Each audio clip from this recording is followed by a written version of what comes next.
You're a fool.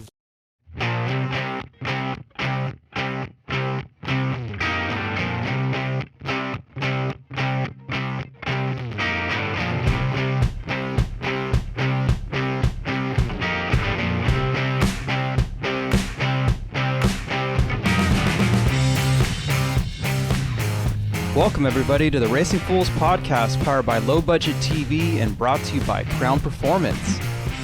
Joining me today is the Low Budget TV duo of Jeffrey Best and Tommy Mason, and our guest for the day is Scott Schweitzer. Scott is the owner and operator of Bakersfield Speedway, and we thought amidst the coronavirus epidemic, it would be good to get a point of view from a racetrack operator.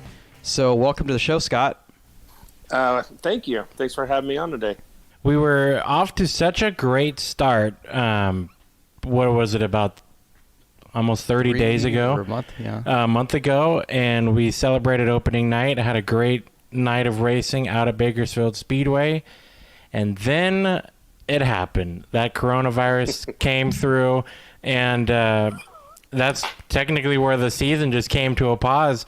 But that'll be, I feel like we're going to cue this up all for later, obviously. I might have teased it a little bit early there, but what I want to do is get to know Scott. I know we got people who probably are going to listen to this and have no clue who you are, but they've seen and definitely know of the racetrack that you own and operate. But I kind of want to take this to learn a bit about Scott. So, as a kid, were you born and raised in Bakersfield? Take me back to your childhood. Absolutely. Born and raised here in Bakersfield. Been here my whole life. Wasn't really, I wasn't really into racing that much. My father raced speedway motorcycles at the fairgrounds. So I remember young going to the fairgrounds on Wednesday nights and watching my dad race. And then my grandfather actually owned Famosa Drag Strip. So I remember going to the drags and standing on the starting line, getting to go wherever I wanted to go. And that was pretty cool as a young kid. And then, the family business with earthwork and paving, and just kind of went that route and really didn't do any racing. Wasn't around racing. Maybe we'd go watch a race here and there. And that was about it. Jeffrey?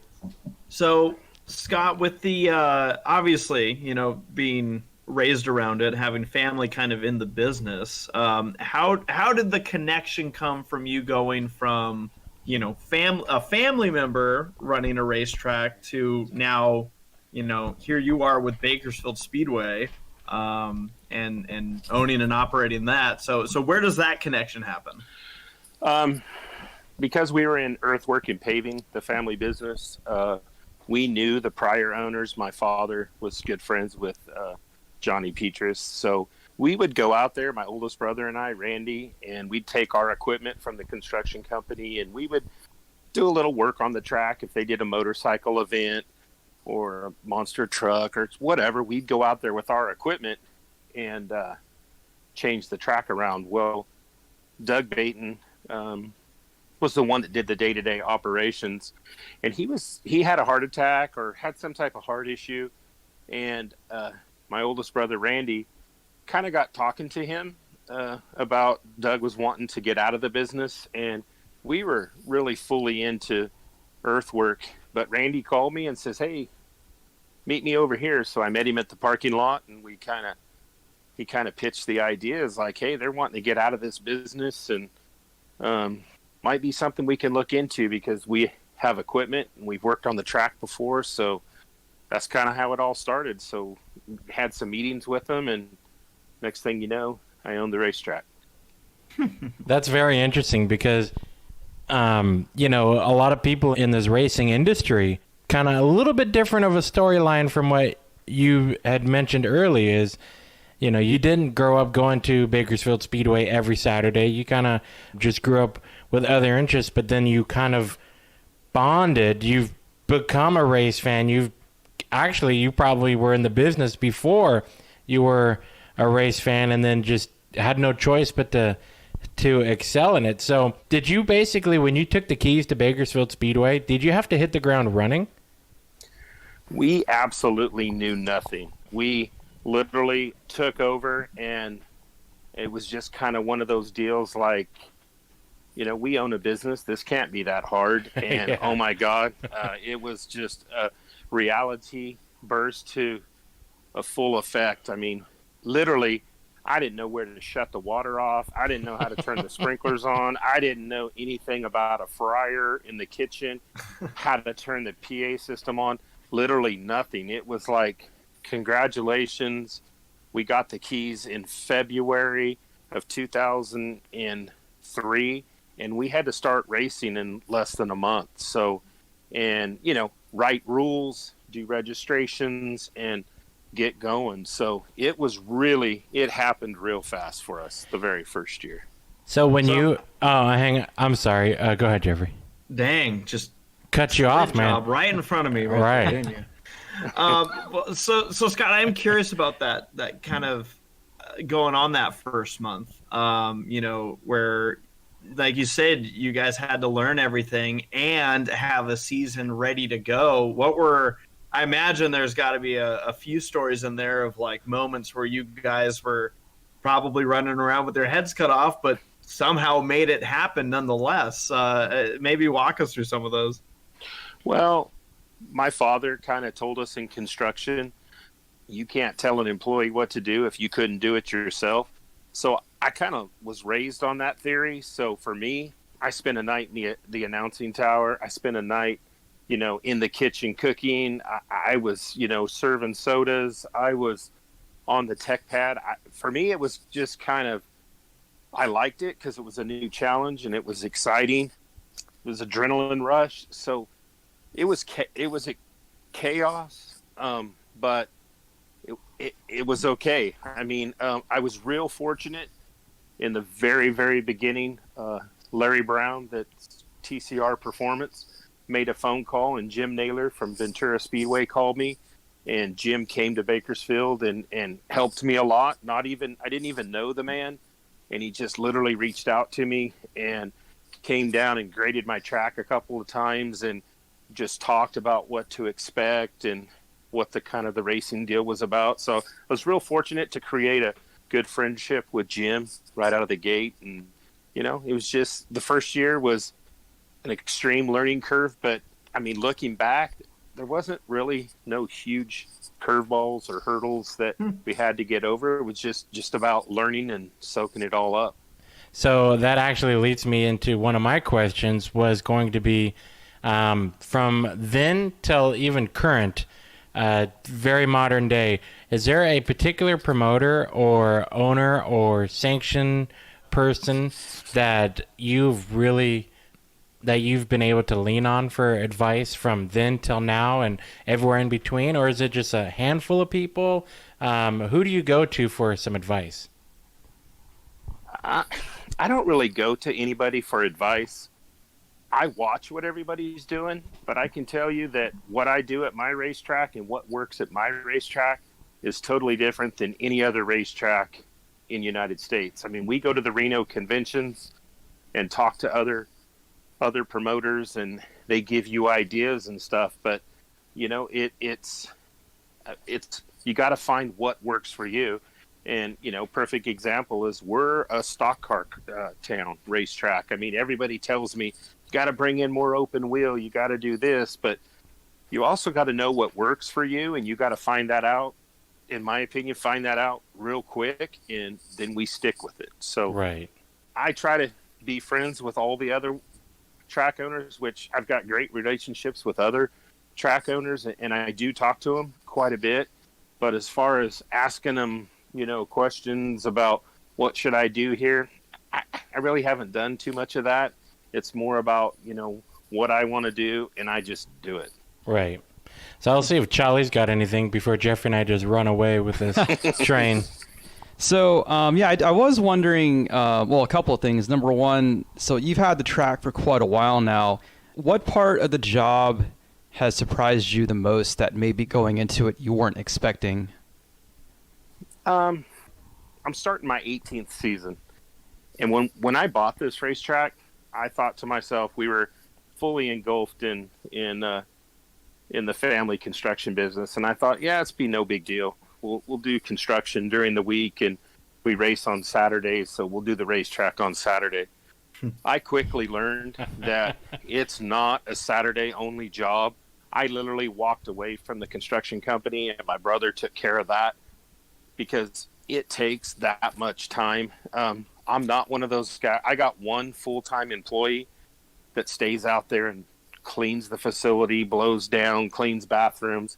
Other than that, it's me. I mean, I'm fixing broken water lines. I'm fixing the hole in the fence. We're painting. So for me, I was just shocked how much time it took to take care of the racetrack. I do look at other tracks around us, and I see that, they have a lot of people doing this, doing that. I've never been one. I see other tracks that do volunteer days, and people come out and paint and do different things, which is super cool. I just have never done that. It's my business. I just felt like it was my responsibility to get it ready and have it set to go for opening night. That's cool. You have any more? Yeah, I was also wondering when you said that you had help from several other track operators and promoters. Do the tracks often kind of coordinate or communicate to try to make schedules that don't step on each other, or is there a lot of cooperation amongst the different track owners? You know what, there is, but you have to understand there's so many tracks and there's only so many Saturday nights that you're going to step on each other. Racers come to us all the time and like, why didn't you guys do this and why don't you do that? Yeah, we do it. We literally sit up in Reno and talk about it. But like I said, there's only so much you can do. So then you have to look at it like, well, this racetrack is 2.5 hours away from me. If we're going to both have to run IMCA modifieds that night. So, and each racetrack has a specialty. Like for me, I'm an IMCA track. So, that's my bread and butter. So I run a majority of those type of classes. So other tracks kind of know that, but they know that they're going to have to do what works for them too. So that's where the button heads, or not the button heads, but running the same divisions happen. We don't do it on intentionally, but to try to 100% try to clear it, it's really hard. Gotcha. Okay. Yeah. Well, I don't mean to kick this into this direction, but Scott, I have to ask you a very controversial question. All right, here we go. Hard hitting, okay?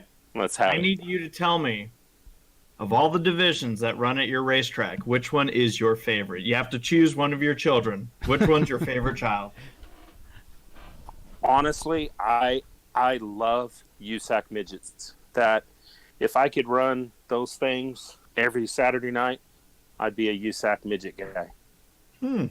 See, that's a good answer, but it was the wrong answer. The right answer was American stock, Scott. I don't know how you didn't know. He queued it up for you, man. What the heck, Scott? You missed. You swung and missed. You know what? I that's honestly, going back to my childhood, the only times I stepped foot in Bakersfield Speedway was with my family when we were going out to watch a midget race. Literally, I'm just a huge midget fan. When we're dark and not racing, the only other race I'll go watch somewhere is a USAC midget race. My son and I just went last October after our Bud Nationals. We went to Ventura just to watch the midgets race. That is my go-to class. That's what I love. Mm-hmm. It's kind of cool that it came kind of full circle just in this podcast where Jim Naylor came to help you out, and then you go to support his turkey night. So, yeah, it actually wasn't the turkey night. It was the night. It was a race before that, and I'm one of those guys too.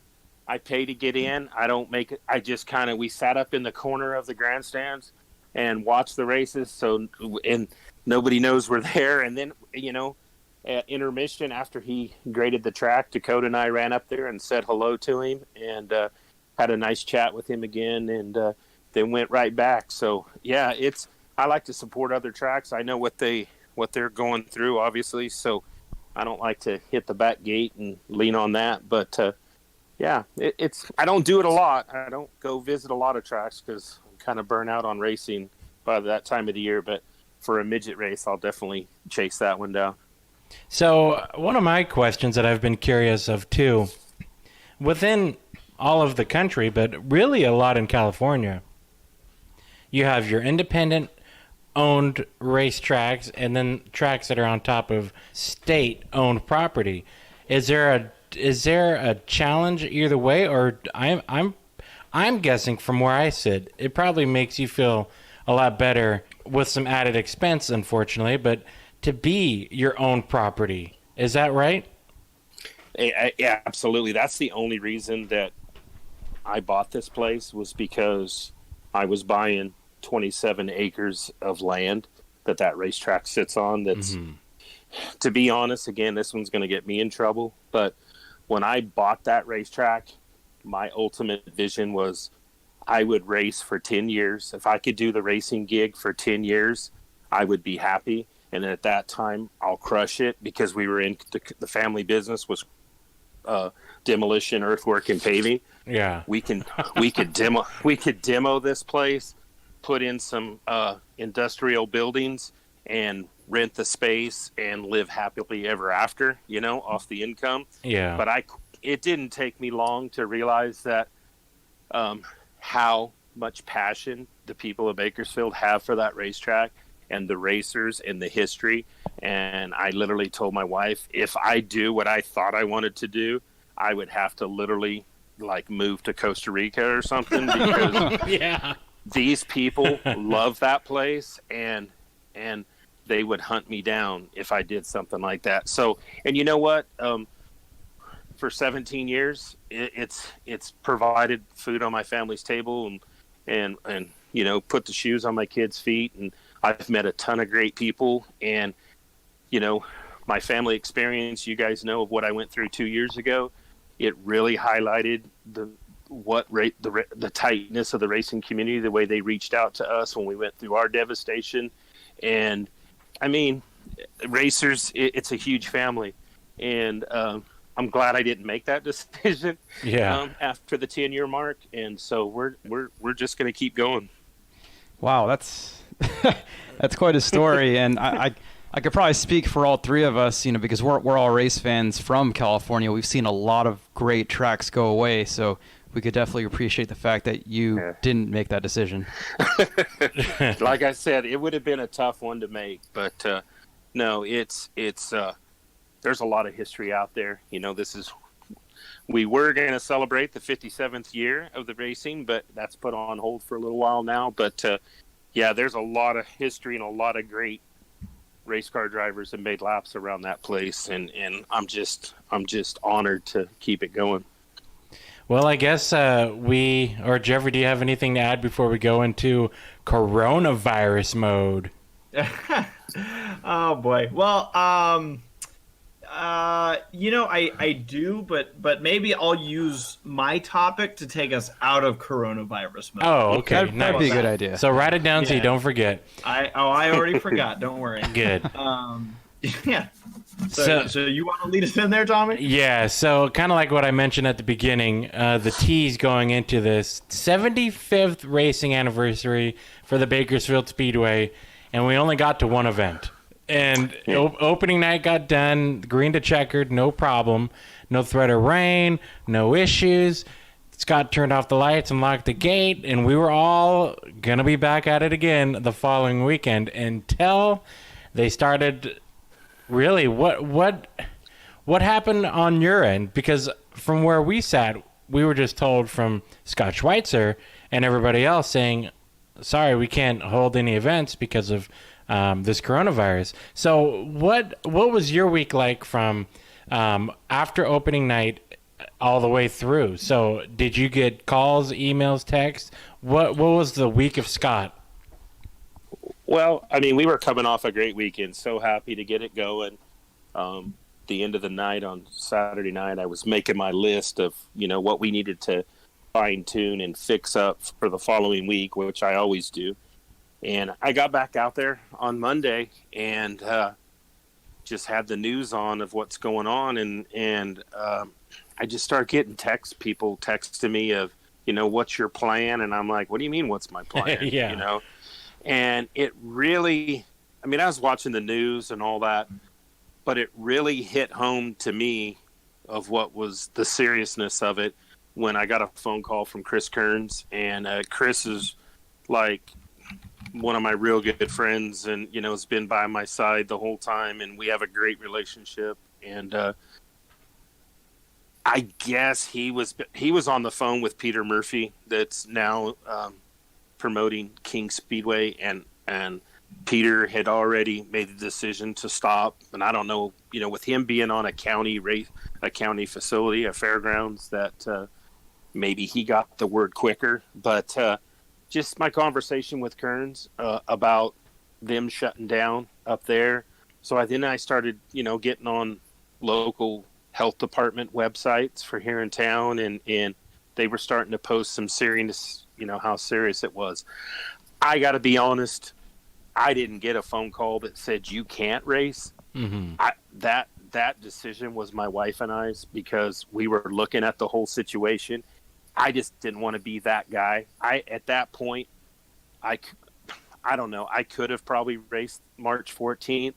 I chose not to, for the simple fact I didn't want to be that guy that at that point of the week on Monday, I didn't want to be that guy that someone got sick at my facility, or I didn't want to put 90% of my concession staff is younger kids, high school kids that have their first job and stuff like that. I didn't want their parents thinking, what kind of guy do you work for that's, this crazy disease is out there, or this virus, and he's making you come to work. Right. I didn't want to put racers in that. I just felt, I did not think it was going to go this long. And my wife, Chrissy, and I just thought, you know what, we'll just sit back, we'll postpone 1 week and just kind of let it play out and see what it's going to do. And that's what I did. I talked to Kearns again, and I just said, you know what, I'm just going to go week to week, because I don't think this is going to, as me projecting it, like I could see the future. I was like, it's not going to be, it'll be okay. We'll just go week to week and let this all, subside, and we'll get back to racing. And man, and then here we are today still, here I am picking up aluminum cans around my house, trying to put, get a couple of bucks in my pocket. So no, yeah, that's really how it went down. It was really my decision at first. Later in the week, I started, getting the emails from the health department and stuff. There again, it was recommended. It wasn't mandatory, but I need a health department permit to operate, and I thought, if they're telling me I should, I'm going to do it, because I don't want them on my bad list. And yeah, I didn't want the fire department mad at me, and people like, hey, we're not going to work, but he's still out there racing. So yeah, that's kind of how that one first week went down. And like, from Scott, I'm sure, and if they don't, they should, is that most people should at least respect the situation that you're in, and that really a lot of people, including yourself, with your type of business, were put into situations where there was no right answer. Do we run and put people at risk? And like you said, get called out for it and maybe piss some people off, or do we shut down and play the safe side of it, but then piss people off on that side? Like, no matter what you were going to do, people on one side or the other is going to say, well, you should have made this decision. And ultimately, I don't think that anyone should fault you for, going the safe route and saying, look, I want to take care of my people, put my employees first, like you said. And I know from our side of things, we can respect your decision for sure on the call that you had to make. And we know it wasn't an easy one. No, it definitely wasn't. And we literally said that exact thing is, the risk was outweighing the reward to us, and we couldn't do it. We couldn't get enough pros to outweigh the cons and to make us for that decision. So it was, and for me, with my advertising, insurances, all that type of stuff. I mean, if I call the event early, I save money, because I don't roll into my advertising. I don't have the race on Saturday. So, It was financially, it was a little bit better for me to make that call early, and like normal with a rain out or something, I'll wait till the very end because I'm going to do whatever it takes to get that race in, even if we got to run a little bit late or do whatever. But this was a total different situation and one that we've never crossed before. And I just felt that it just, the side of safety was the right decision to make. Hey guys, time to pay the bills. Here's a commercial.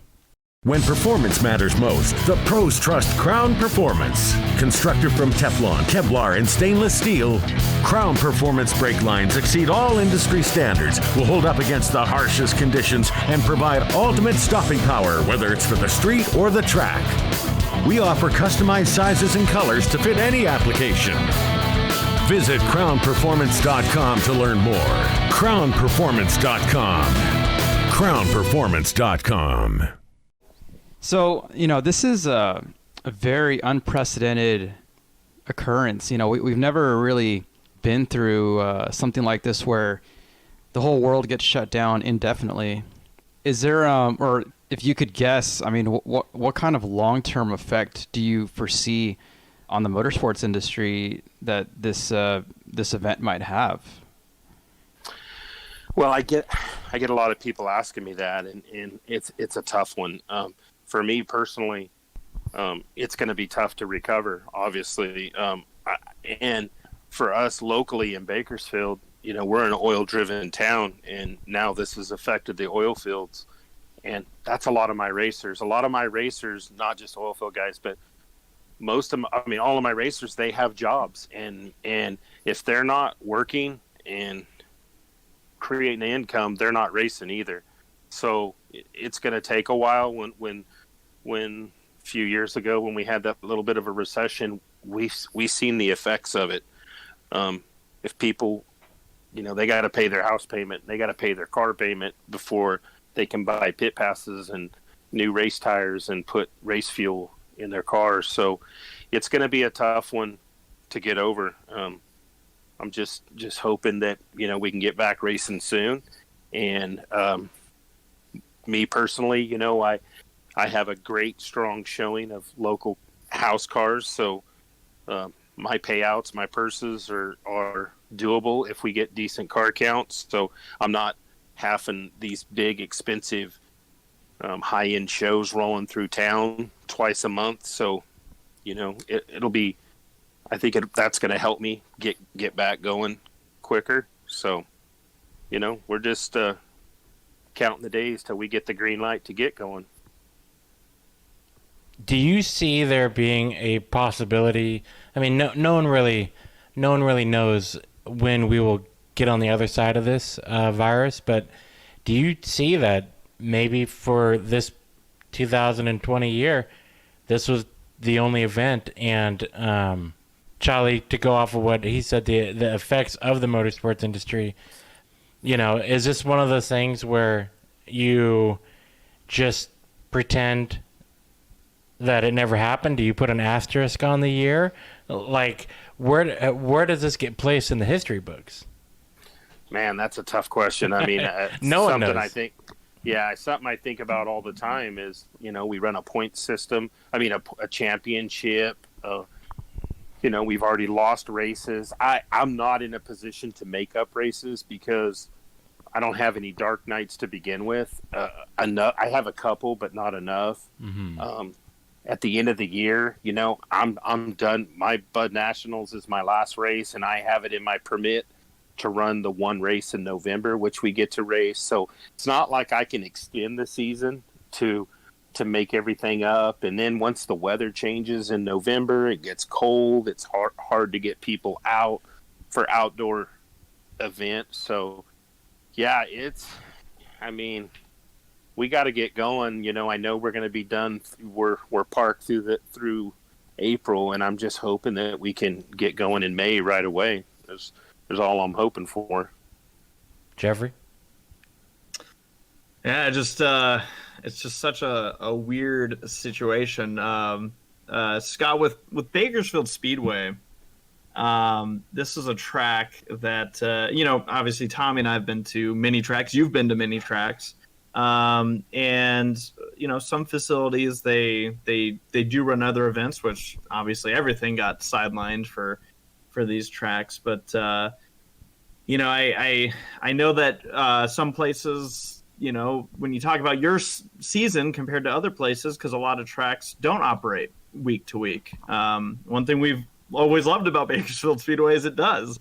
And is there any contingency maybe that you guys have, like Friday night races or anything like that, or is it something that until things clear up, you guys aren't even going to worry about?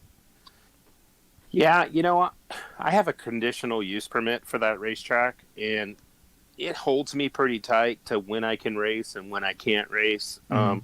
I'm legitimately a Saturday night only track. I do have a few areas here and there, but for the most part, I'm Saturday only. So, and I don't see myself adding races on Fridays and, to try to get caught back up or do anything. And really racing is what we do. So I can't add concerts. I can't do, different things because I'm literally a motorsports facility is what my permit allows me to do. So I'm basically just racing and it's literally Saturday nights. When we do finally get back to racing and you have to make a revised schedule, how does that work? Does the track kind of go to all the different series and promoters and say, here's our available dates? Or is it the other way around where the series and promoters say, this is what we're looking at, can you fit it in? I personally am going to literally stay strictly with what my schedule is now. I mean, I'm just crossing the ones off that we're not having. And when we get the green to go, that's where I'm going to pick up right there on that week. I'm not going to try to add anything or try to reschedule. I do know Chris Kearns with USAC has sent out a bulk email to the tracks that sanction USAC and has said, if you guys need to adjust something, let us know, or if we need to let go. If some tracks are obligated, let's say, to Budweiser to hold 2 or 3 big events. So basically, if you need to drop a USAC race to save a weekend to get your Bud Bash in or whatever you do, to get that sponsorship dollar, USAC has already reached out and said, hey, we'll work with you to make sure you guys get back to doing what you're doing, which I thought was extremely admirable and cool about it. That right. They will erase one of their events if we have to move an event to get it in to create, to fulfill an obligation that we make to all year long. Crazy times. Yeah. So Jeffrey, did you have that question that you teased us with earlier? All right, I want to let's get away from the stupid virus. We don't need to talk about any more of that nonsense. So kind of going back to the history of this track, Scott. I think one of the biggest highlights and gold stars upon this track. Obviously, you guys have done a great job with running it. Car counts have always been fantastic. But I think the thing that always stuck out to Tommy and I when we used to go to this track had to be the announcers. And a specific guy I want to bring up here is Mike Mosier, one of the I want to say both phenomenal and hilarious guys that we've ever met in this industry across all boards. How did you ever meet up with Mike, have him become your announcer at Bakersfield Speedway? How did that connection ever happen? Well, when I purchased the track, my last meeting with Doug and Sandy literally was, it's your track, good luck. I was fortunate to get on the website real quick of Bakersfield Speedway, and I got the email addresses for Don Lowe, the head statistician, got Mike Mosier, a few of the key people, Ronnie Ibarra, the flagman, and I just sent them emails and just said, hey, introduced myself and told them, I'm your new boss. I'd like to meet up with you. And literally, one by one, I met with them and just said, hey, I'm new to this. you've been out here for plenty of years, and I want to keep the ball rolling. So it was literally one meeting with Mike, just like that. And everybody knew the track was for sale, and they knew about us, and that knew that we were, you know, in the driver's seat to get it. So everybody knew it was coming, and just a quick meeting with him, and that was it. I mean, I didn't know anything about announcing, but I heard a lot about him and knew that people loved him. So I wasn't going to change that by any means. So literally, you know, and I will say I'm fortunate that we had some great announcers come through out there, and that's been a very vital part of my race program was the announcers that I've had out there. I think that was for Jeffrey and I when we first came to Bakersfield Speedway, and it was kind of an oddball story too. Of there was no racing in town, and so we decided to go to Bakersfield. And Jeffrey and I, when our parents told us, in fact, it was just Jeffrey's dad, said, "Yeah, let's go to the races up in Bakersfield." And we were confused because Mason Morin wasn't running that night. And we were like, well, hell, we'll go. And we arrived at this little dirt track in Oildale. And that's always been one of the things that have stuck out is car count from start to finish, from yesterday till, you know, the first day we arrived was car count, the announcing, and the run of the show is nonstop. You guys just get through it, and it's an incredible racing experience, especially on a weekly level. I feel like it's definitely one of the top-notch tracks that I know Jeffrey and I take low-budget TV to. And that's where I want to kind of bring it back to our first day meeting. So what was your first impression of low-budget TV? Because I remember sending you an email and being like, hey, let me introduce myself. We're low-budget TV. We're looking for a racetrack to film at. Our racetrack, Irwindale Speedway, went bankrupt, and we got no home. And I can sense in the email that you're like, well, let me get to know these guys first. And from that day, I just want to say I apologize. Well, you know, I didn't know who you guys were. I wasn't a big internet guy. I didn't spend a lot of time, you know, looking at all that, but I'm usually pretty quiet on the first meeting with anybody. I don't really like, you know, open up the front doors for them. So, yeah, I was a little skeptical. But I think when I first met you guys, I was like, holy moly, what did we get into here? But but I'll tell you what, I have to, like, thank you guys. You've done a ton to advance my business and for the exposure that you've put out there, and it's just amazing. And I will say, one of the funnest nights that I look back on my whole career out there at Bakersfield has to be the night that I climbed up on the tower and put the headset on with you, Tommy. Yeah. And just literally sat there. I mean, it's like it took my troubles away of being a racetrack owner and not caring what was going on in the concessions, not caring that was going in the pits. I literally enjoyed that night sitting up there with you and announcing that race.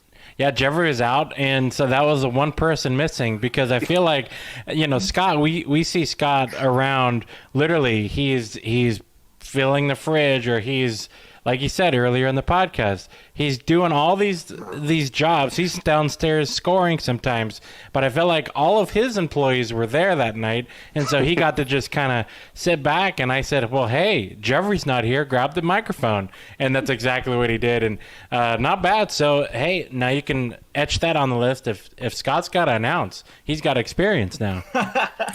Well, hey, I've thought about it plenty of times. I was like, man, it's fun, man. I really enjoyed it, and it was a fun night. And I think I came home and told my boys I did it, and they were like, no way. So that's why I insisted you give me a copy of the DVD. So Yeah. I made them listen. I made them watch it and all that. But it was fun. It was a great night. Well, I could definitely say, you know, Scott, you throwing thanks our way, we just have to throw it right back at you. Because obviously, if we didn't have a track to film at, you know, we would have been screwed. so now, you know, giving us that opportunity, like Tommy said, you know, we've always been on kind of the other side of the grapevine for a lot of years out at Irwindale Speedway. And then that track went bankrupt. And when we said, well, you know, crap, what, you know, our racing family just kind of disbanded down here. And for those that don't know the story, Irwindale was shut down during the 2012 year.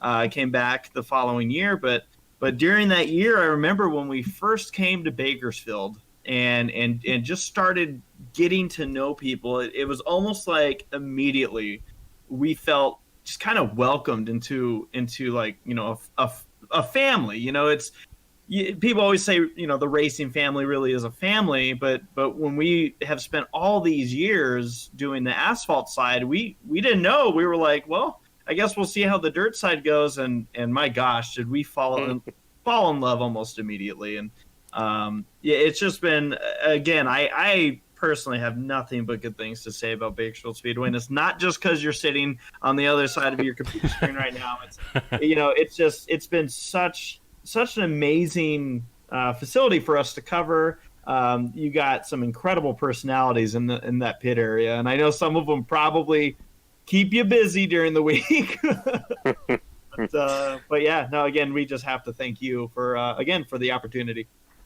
Well, like I said, I appreciate what you guys have done.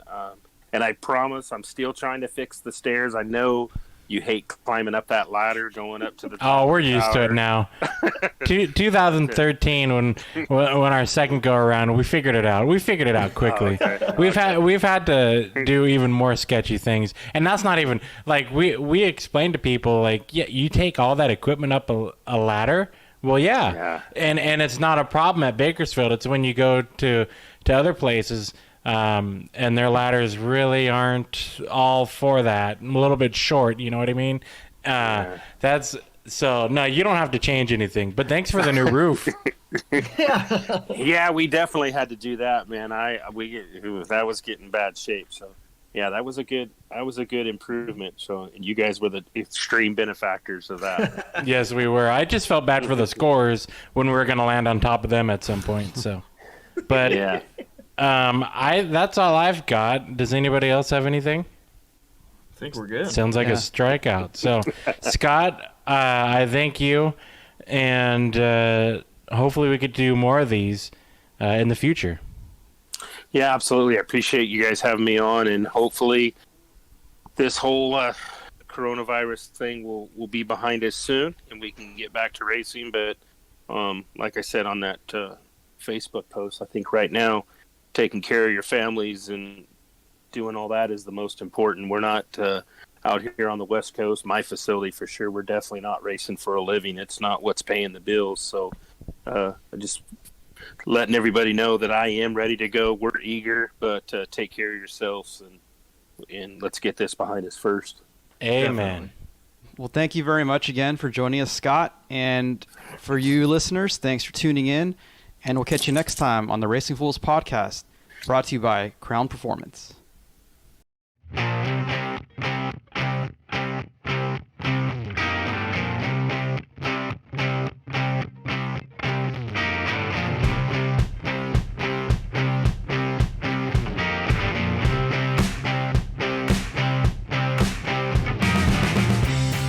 The Racing Foolz podcast is produced by TQ Media House in association with Low Budget TV.